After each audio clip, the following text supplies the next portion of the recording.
প্রায় 2 যুগ পার হয়ে গেলেও কিশোরগঞ্জে গতি পায়নি গ্রাম আদালতের কার্যক্রম।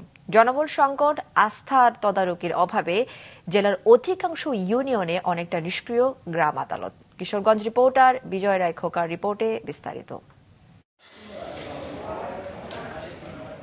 প্রায় 2 যুগ পার হয়ে গেলেও কিশোরগঞ্জে গতি পায়নি গ্রাম আদালতের কার্যক্রম। জনবল সংকট, আস্থা আর তদারকির অভাবে জেলার অধিকাংশ ইউনিয়নে অনেকটা নিষ্ক্রিয় গ্রাম আদালত। দেশে গ্রাম আদালত চালুর পর শুরু থেকেই আদালতের কার্যক্রম চালু হয় কিশোরগঞ্জ সদর উপজেলার যশুদল ইউনিয়নে। বিচারের জন্য অনেকেই আসতেন গ্রাম আদালতে, কিন্তু সেই চিত্র এখন অতীত। সামনে বিশাল ব্যানার থাকলেও নেই এজলাস কক্ষ, বিচারিক কাজে সহায়ক লোকবল। মাঝে মাঝে 2-1টি সালিশ হয় চেয়ারম্যানের কক্ষে। গ্রাম আদালত কাঠগড়া আগে ছিল, ছোটখাটো বিষয় লইয়া বসতো। এখন বর্তমান দেন দরবারে শেষ হয়ে যায় আর গ্রাম আদালতের কার্যক্রম দেখি না। বর্তমানে এজলাসটা থাকতো, তাহলে আরো মানুষ সচেতন হইতো, আরো মানুষ এই ধাপিত হইতো পরিষদের প্রতি। কেবল যশুদল নয়, জেলার 108টি ইউনিয়নের প্রায় সবগুলোতেই গ্রাম আদালতের একই চিত্র।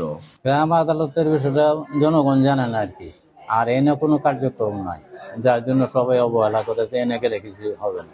ইউনিয়ন পরিষদে কোনো গ্রাম আদালতে এই মানুষ দায় দরবার করে শেষ করে লাই, এনে কোনো সরকারের আইন মতে কোনো দরকার পড়ে না, আয়ও না। গ্রাম আদালতকে গতিশীল করতে ইউএনডিপি ও ইউরোপিয়ান ইউনিয়নের সহায়তায় স্থানীয় সরকার বিভাগের বাংলাদেশ গ্রাম আদালত সক্রিয়করণ প্রকল্প নামে একটি প্রকল্প চালু রয়েছে। বিচার করার জন্য কোর্টে, থানায় দ্বারস্থ হয়ে যায় আগে। এরপরেও আমরা যেগুলা আমাদের কাছে পরামর্শের জন্য আসে, এগুলো আমরা আমাদের এই গ্রাম আদালতে নিয়ে আসি আর কি। আমাদের বর্তমানে যে প্রকল্প একটা চালু আছে, সেটা হচ্ছে বাংলাদেশ গ্রাম আদালত সক্রিয়করণ দ্বিতীয় পর্যায়ের একটা প্রকল্প আছে। তো এই প্রকল্পের মাধ্যমে আমরা মানুষকে ইউনিয়ন পরিষদ মুখী করার চেষ্টা করছি এবং এজলাসে এসে যেন বিচার আচার করতে পারে, সেজন্য আমরা উপজেলা পরিষদের চেয়ারম্যানদেরকে উৎসাহিত করছি। 5ই আগস্টের রাজনৈতিক পট পরিবর্তনের পর ইউপি চেয়ারম্যানদের অনেকেই পলাতক থাকায় নানা সীমাবদ্ধতায় গ্রাম আদালত নিষ্ক্রিয় বলছেন কিশোরগঞ্জের সরকারি কৌশলী। কার্যক্রম নাই, যেহেতু ভারপ্রাপ্ত এবং দায়িত্বপ্রাপ্ত চেয়ারম্যান সাহেবরা কাজ করতেছে, তারা এই বিষয়টাতে কোনো নজর নেই। আমার মনে হয় যে রেগুলার সরকার আসলে এই প্রক্রিয়াটাকে আরো জোরদার করা হবে, গ্রাম আদালতকে আবার সচল করা হবে।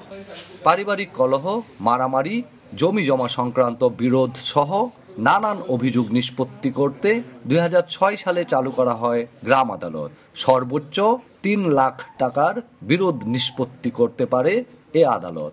জনগণের সুবিধায় গ্রাম আদালতগুলো সক্রিয় করতে নিয়মিত তদারকি, পর্যাপ্ত জনবল আর সচেতনতা জরুরি বলে মনে করছেন সংশ্লিষ্টরা।